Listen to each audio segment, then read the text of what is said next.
So let's discuss how PCB layout choices influence RF signal integrity and linearity.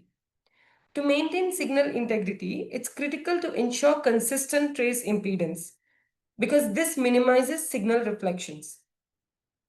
The spacing between traces always matter, so adequate separation reduces crosstalk and limits unwanted electromagnetic interference between adjacent signal lines.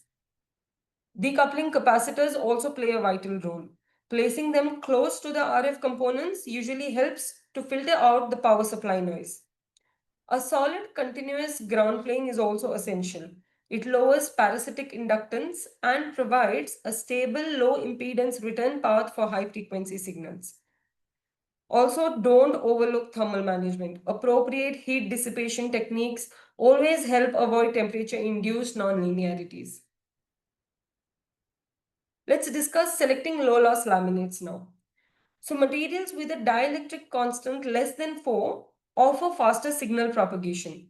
And for a given trace width and height above a reference plane, a lower decay material will result in a higher impedance and vice versa. Loss tangent is the energy dissipated within the substrate, indicating signal attenuation or insertion loss. So greater the loss tangent of the dielectric material, the higher the insertion loss. For high frequency applications, you must choose materials with a dissipation factor less than 0.005.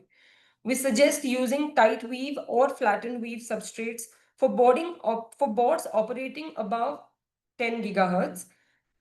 Tight weave substrates also offer uniform dielectric constant, which reduces the overall signal loss.